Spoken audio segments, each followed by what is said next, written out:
Hey everybody, welcome to sunny Danang Beach. I'm in Danang, Vietnam now. I've been here 2 weeks. It's my last day. I'm heading home back to Thailand tonight. I thought I'd make a quick take aimed at most of my followers are like 45 and up. And if you are from the States or Canada, Australia, London, someplace like that, the UK, and you're thinking, you've been binge watching videos about life in Southeast Asia, and you're just wondering where to go to. The two biggest destinations right now are still Vietnam and Thailand. Well, Thailand is the gold standard from before. Vietnam is the up and coming one. But I don't want to do a video of like which is the best, because that's from my perspective, and I don't matter. You matter because it's you who has to live here, right? So the wrong question to ask about this is which is better. The more appropriate question is which is most appropriate for you, given what you need in terms of healthcare or things like that, and just your general lifestyle preferences, okay? So that's what we're gonna focus on today, kind of a decision tree. It'll just be short. I'm gonna talk about a couple things. I wanna talk about cost of living. I wanna talk about healthcare. I wanna talk about lifestyle, okay? And I'm not gonna tell you, maybe at the end, but I'm not gonna tell you right now which one is best for me. But I have that answer later on. All right, so I'm gonna enjoy my coffee, my coconut coffee, and we'll get into it. So welcome to the Coding Travel Bug and welcome to Danang.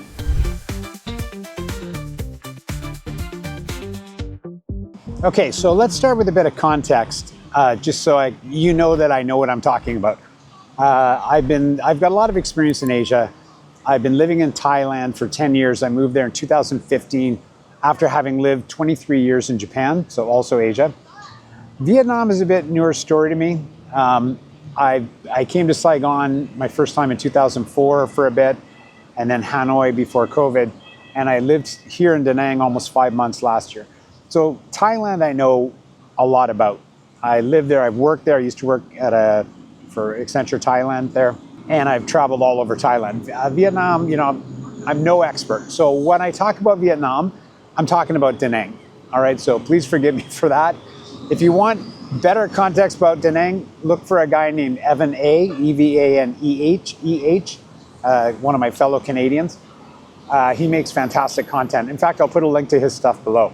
He makes fantastic content about stuff and helping people come to Vietnam. So I'm just giving you my impressions of things right now. I'm gonna try and keep my bias out of this, like what I like, what I don't like, okay? So I'll try and keep it, just the facts, ma'am, nothing but the facts. Also, I won't be talking about topics that are pointless. So I'm not gonna talk about, for example, safety, because both Thailand and Vietnam are incredibly safe. So going into that is meaningless. And I also won't talk about things that are just personal preference. Like I'm not gonna tell you about the food because again, that's just, everyone's got their own preference. That'd be like me trying to convince you that chocolate ice cream is somehow better than strawberry, which it is. But I mean, arguably it is, but it's all preference, right? So what I'm gonna try and talk about here is just the stuff that has a meaningful impact in your life that is absolute. So the first one, let's get into, is cost of living. If your number one priority is getting by on less, on stretching your possibly retirement income or your savings as long as you can, Vietnam is by far the winner, like hands down. It's not even a competition, right? Vietnam is cheaper for rent, it's cheaper for food, it's cheaper for beer, it's cheaper for transportation. It's just cheaper for everything, right? Like when I was here last year for the better part of 5 months, I write down everything I do in a budget app.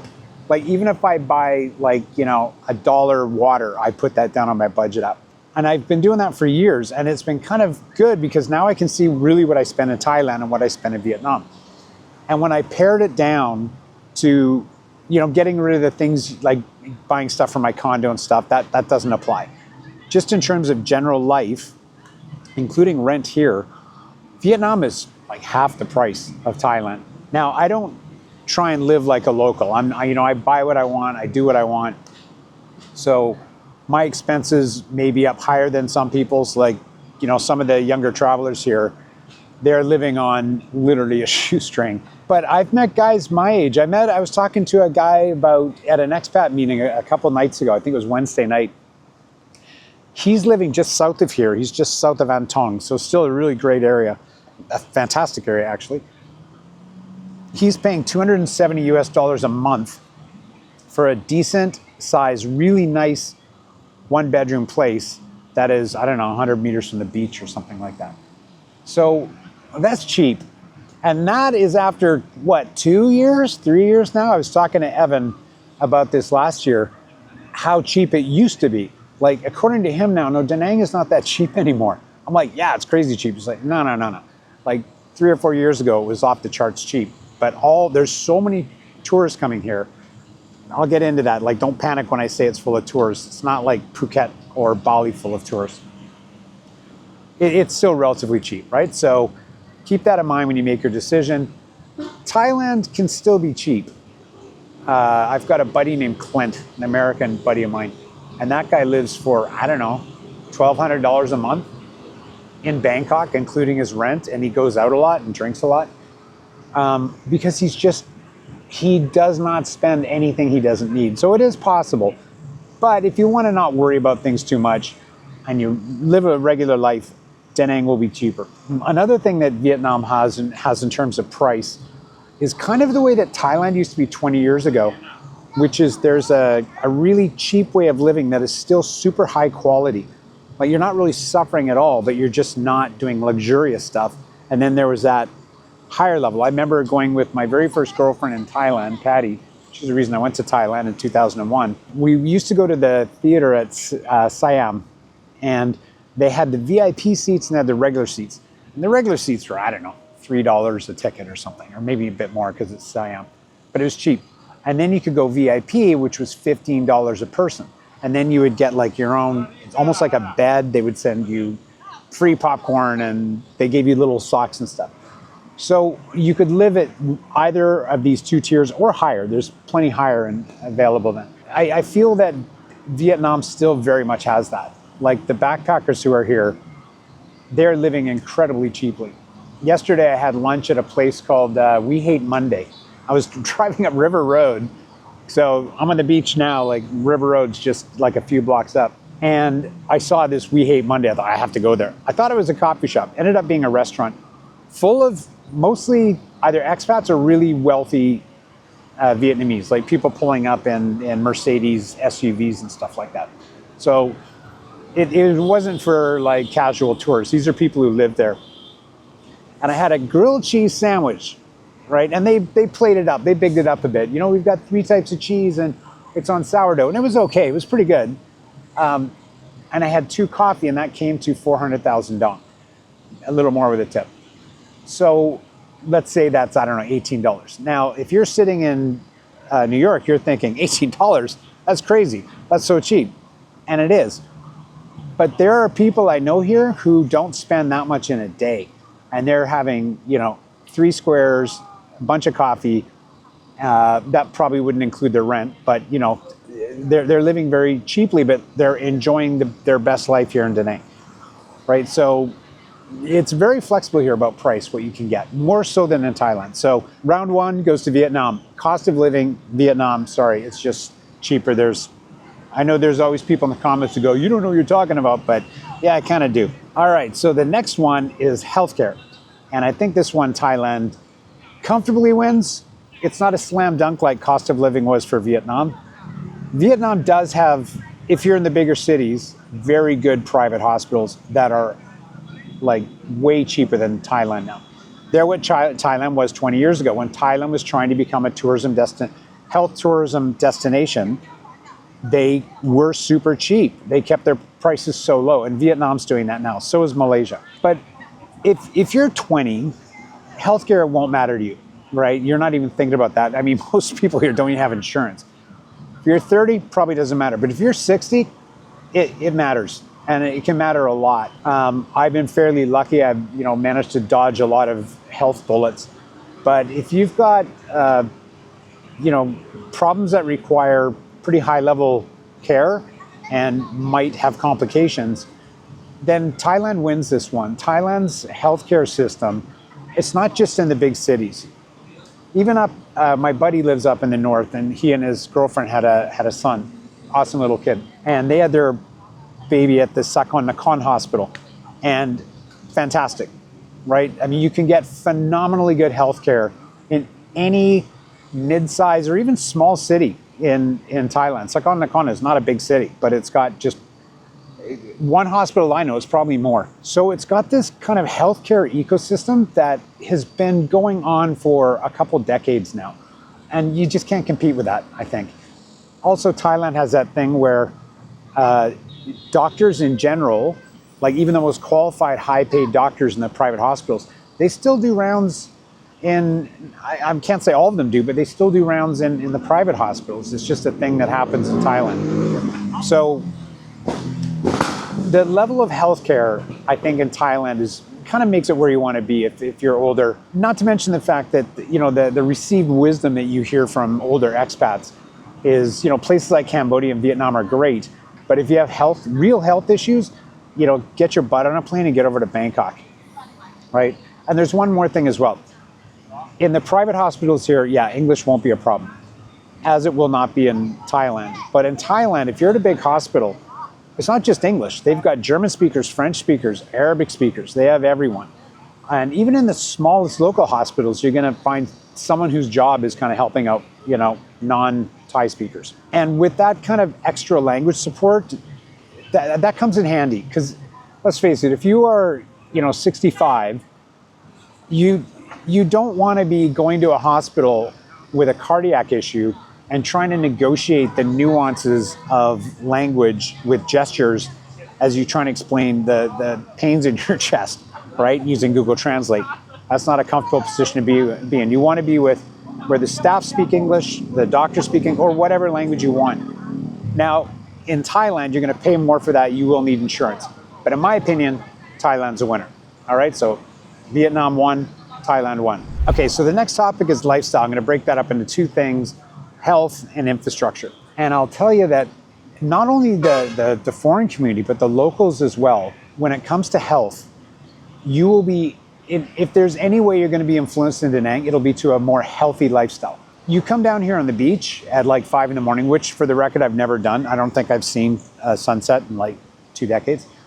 But I am told that beaches are full of people, and they're running, they're swimming, they're surfing, there's these machines on the beach that people use and things like that. It is a massively healthy lifestyle. People walk all over the place, and the foreign community as well. They're typically younger. You will see people jogging up on, you know, you got the beach road right here, the boardwalk, all day, even in the sunshine. But particularly, you know, when I'm out in the mornings or in the evenings, there's always people out running. And they're younger, fit, dynamic people. The gyms here are packed all the time. It's not like where I live in Thailand, where you get, you know, a few people just trying to, you know, ease their conscience from having, you know, put down 10 beers the night before. It really is packed here. And it's because it's younger people and the younger generation. I know the older people love to yak about the younger generation. Man, they're way more fitness oriented. Man, you'll see more buff people on this beach, like foreigners, than you ever would have seen in our generation, right? It just wasn't really a thing then. And that will affect you. Like, I don't want to be hating on Thailand, but yeah, okay, if you're in Bangkok, then you might be, you know, in a group of people who are, you know, group of teachers or something who are working. But even with those people, in general, you know, like my buddy Dino, like they play football, but a day a week or a couple days a week, but not all of them. Like I've been out for beers with them before, and they're, you know, it's pretty sedentary. You know, they do their work, they like their beers, maybe a bit of fitness. Dino actually looks after himself. He's in the gym all the time and stuff. But that's kind of the exception. Anywhere else you look, it's very much a lifestyle of comfort, right? A lot of eating, a lot of drinking, a lot of socializing, and that includes the locals as well. The locals love getting together and just drinking and eating seafood and socializing. So I don't mean to hate on Thailand, but it's much easier to get drawn into that kind of bad lifestyle than it is, say, here, I think. If you're at an expat meetup here, which is another great lifestyle thing, because there are expat meetups happening in Danang all the time. It's so easy to meet people who aren't just, you know, either golfers or just living in Thailand, which is who you meet in Thailand. You meet people doing everything here. It's insane how cool some of the, especially the younger people, some of the stuff they're doing. And you are more likely to have a guy there say, hey, would you want to join our pickleball group? Which I would always say, no thanks, because I don't get pickleball. Then you will having someone to say, hey, let's go on a bar crawl or something. Now again, no judgment. I'm not saying which is better or not. I'm just saying that if you want a healthy lifestyle, this is a better place to do it than Thailand, hands down, all right? Next up is infrastructure. Okay, so with infrastructure, I'm gonna break that into 2 tiers as well. If your goal is to move here to Southeast Asia, and you wanna maybe find an apartment or a condo to stay at, but other than that, you just wanna go everywhere and see the whole country and do all kinds of cool stuff, but you want that home base, Thailand is the winner there. Thailand obviously has been doing tourism for way longer than Vietnam has. So they just have that travel infrastructure nailed down. You can go from province to province on buses, on vans. I wouldn't do vans. It's a bit of a life-threatening experience. They're developing new train systems. There are highways going all over the place now, and they're just getting better all the time. There's high-speed rail coming in. I mean, it's taken a while because it's Thailand, but that's a great place if you want to just land first and kind of explore. Thailand would be a winner for that. It's so easy when you're in Thailand to just go, oh, I'm going to fly up north. I'm going to fly down south. Or I can do this. Or I can do that. It's so easy to see the country. And that, you know, with that, you start getting used to things because, I mean, all Asian countries are different, but the hardest thing for people is getting over here. Like if you're sitting on your couch watching this now in like Brooklyn and thinking, God, I'd love to go to Southeast Asia, but I can't because ABC. And realistically, like who's kidding who? I mean, I know, especially for the people in the States right now, money is an issue, right? With the inflation and the economy and so many things. So I'm not in any way saying, yeah, it's so easy to come here, because it's not, right? You do need some money to come here, but you don't need much. You need a airline ticket, which is, you know, you can find cheaper. You need some time off, and you need enough money to last a couple weeks. And like I said in the first section, you can live as cheaply as you want here, right? And that includes Thailand as well. You can live pretty cheaply as well. Not as cheaply as here, but compared to what you would spend on anything in the States, it's cheap as chips. So get over here, first of all, right? So that's the first thing. Get your butt over here. And once you do, if you're in Thailand, you'll kind of get a feel for how to get around in Southeast Asia. Every country, there's a lot of similarity here in the chaos. So Thailand's a good place to come if you want to explore widely. In terms of local infrastructure, you know, your day-to-day, I think Danang wins, and probably Vietnam as well, from the other cities I've been to. And also I've, you know, taken my bike and I've driven like a 40-kilometer radius around this area. Wide highways that are not super packed or busy. People drive, okay, they drive more chaotically than they would in Canada, for example, but they're not like insanely fast like they are in Thailand, for example. You don't feel that same danger here that you do in Thailand. So super wide roads, easy to get around. If you rent a scooter, you do have to be careful. Like going through an intersection is chaotic. You know that game Frogger where, you know, you got to try not to get hit by cars. It's like that, but in 4 directions, because it's not only the traffic coming this way against you in 2 directions, but it's actually people, you know, who are turning in front of you, and they'll try and cut off, you know, they don't turn properly and things. You have to have your head on swivel. But the upside to that is there's no stop signs here. There are literally no stop signs that I've seen in this entire city. There's a few stop lights at big intersections, but there's no stop signs because nobody stops. They just roll through, and it's up to you to make sure that, you know the rules and you get through. So traffic's always flowing. Other than that one chaotic thing, that's not really infrastructure, that's more just, you know, driving culture. Da Nang and Vietnam in general, it's so clean here. It's so clean, right? You don't have those soy dogs, like the stray dogs in Thailand that are running around everywhere, and they get jiggy, they'll bite you. And 15-something%, it's like between 10 and 15% of dogs are estimated to have rabies in Thailand. So if you get bit, it's not good. It's expensive if you're not vaccinated. So yeah, it just feels like a much more walkable place here. The only thing is that, you know, they use the sidewalks as their parking space for bikes. Everyone's got a scooter here. So yeah, you know, you got that to worry about. But in general, it's just much cleaner. Like this beach I'm on right now, I'm sitting in the back of it. Yeah, there's cigarette butts and stuff because, you know, people are gross. Smokers are gross, man. They're always throwing their shit everywhere. But up on the beach, it is so much cleaner than Pattaya Jomtien, where I live.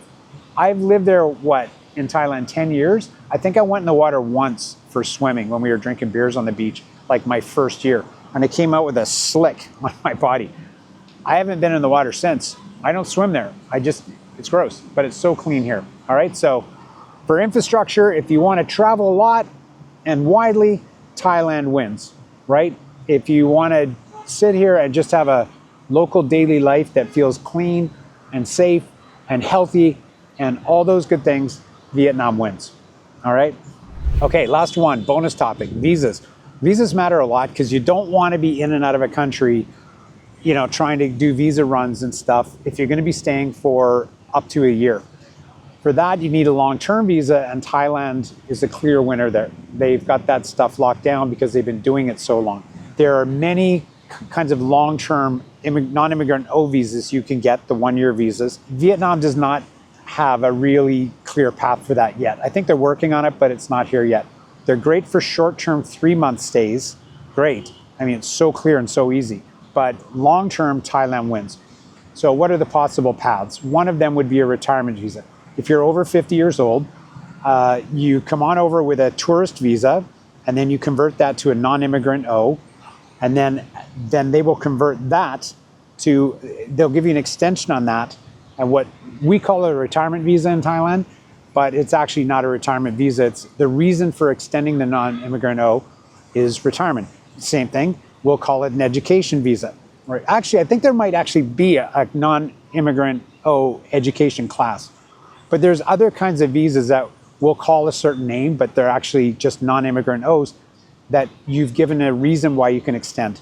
So with the retirement visa, you need to have, what is it, like $1,800 or something like that, US, coming into the country every month as a shown that you've got some regular income via a pension or something. Or I think it's like $25,000. It's like 800,000 baht you have to have in a Thai bank account. If you're watching online videos and binge watching and saying, yeah, but I know a guy who stays there on a retirement visa and he has no money, he pays an agent, you know, $1,200 a year to do that for him. Yeah, don't do that. It's not worth it. Thailand's been cracking down on everything foreign in the last few months, and I don't see any sign of that stopping. They want to stop people doing, they want to start just enforcing the laws that exist. And that is one that definitely is not a thing, right? There's nothing at all legal about putting a bunch of money in your account for one day so that they can then show the immigration people. Obviously, someone's getting paid somewhere, right? Because the amount of documentation you have to show in Thailand to do anything is ridiculous. And for retirement visas, you got to do what? You got to bring all your bank account statements, and you got to show all kinds of stuff, like when people do retirement visas. And so, you know, with this detailed list from the bank of all your transactions and stuff, and I had a buddy who lost his visa because he took he had 800,000 in. He took a little bit against it, but he took it from the wrong account, and it went about 1,000 baht below 800,000 for about 5 minutes because he realized, oh crap, I've taken it from the wrong account. Put it back in, and it was about a month before he had to renew, and they turned him down.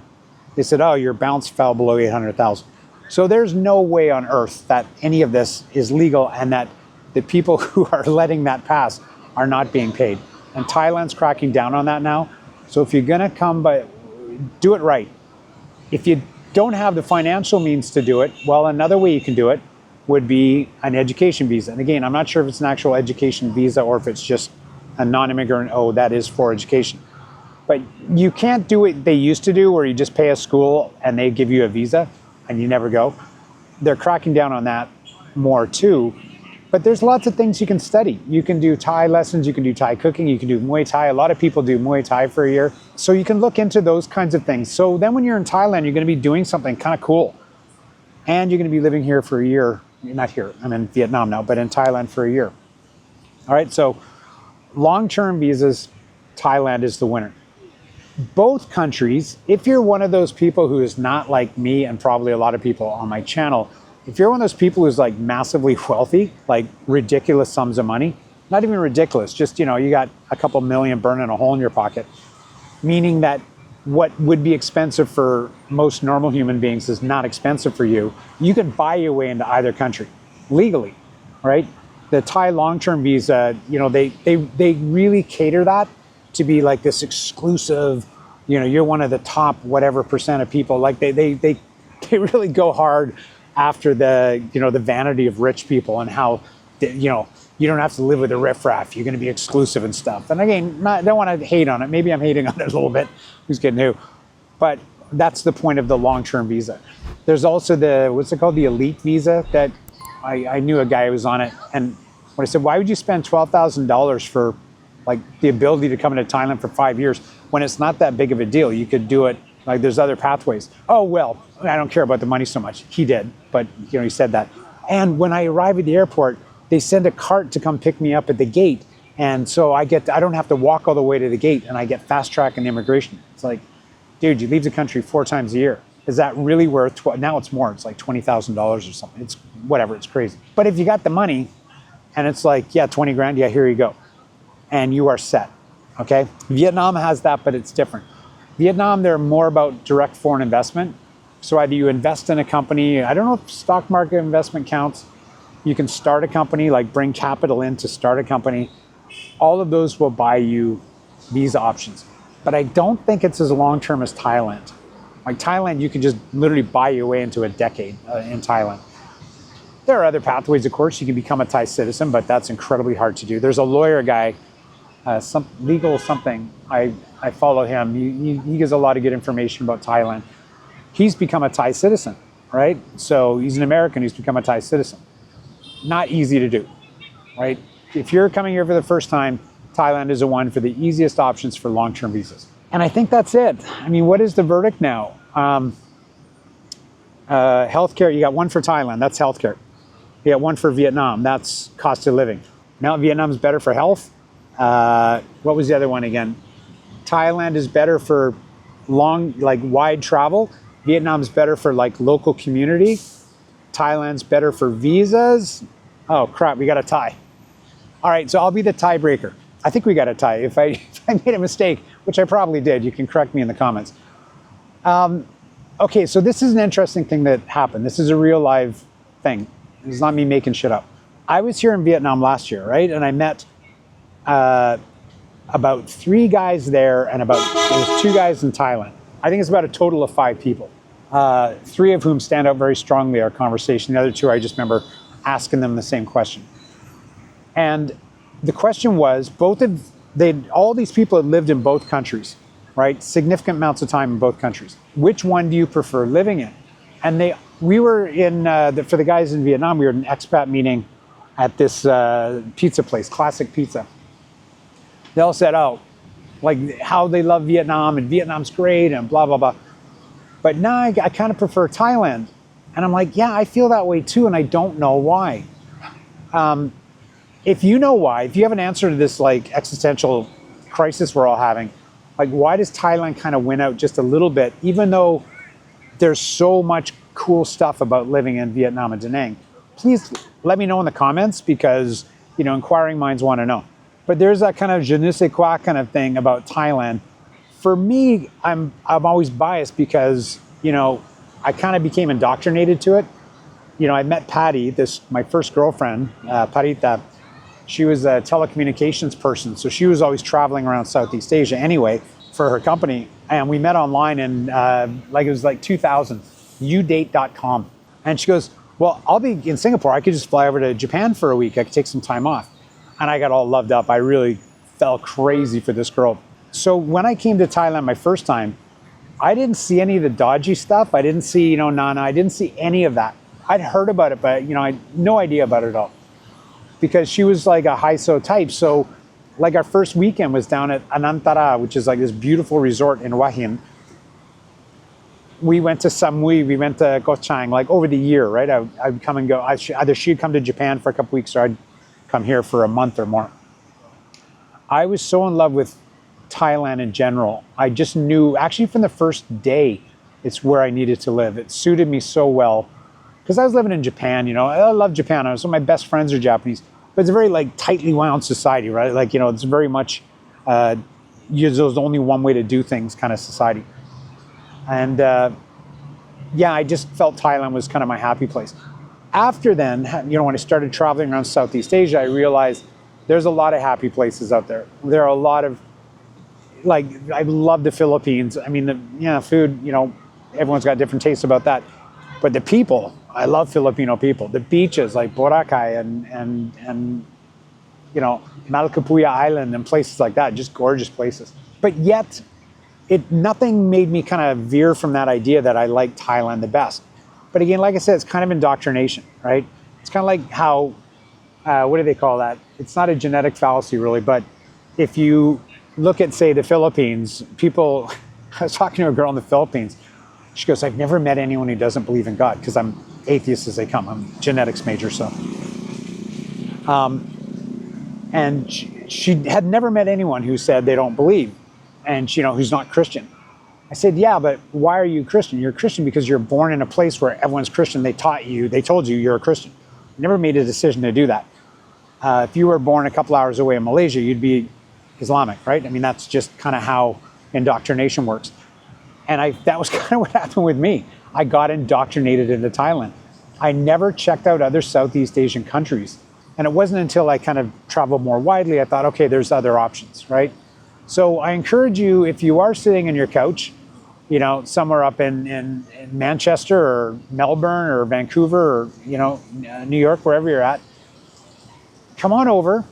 Don't just pick one country. Maybe make it a goal to see some other countries. If you're thinking of Vietnam, like I said, my buddy Evan A., the Canadian guy, I think I mentioned him earlier. Look up his channel, because he has all kinds of courses and stuff to help people kind of make the jump. But yeah, get on over here, but see other countries as well. When I turned 40, I made a rule that I had to go somewhere new on or around my birthday. And at first I did countries. That's when I started seeing a lot of Southeast Asian countries. It forced me to get out of my comfort zone. Sometimes it's just a new place that I wouldn't normally go. One year it was going with my buddy Graham, and we did one of his friends, we rented big bikes, and we did that Mae Hong Son loop that goes from Chiang Mai to Mae Sariang, Mae Hong Son, and then back down to Chiang Mai. I'm not a biker. I was very uncomfortable driving those big bikes, but I did it. Why? Because I had to, because it was my birthday and I have to challenge myself with something new. So do that. Like, make a conscious decision that I'm not just going to go sit in Vietnam or Thailand or one place. This time I'm going to go somewhere else, right? And if you don't like it, that's fine. It's information. And if you don't like it, hell, you can just jump to another country, right? But I encourage you to do that. Like, travel widely.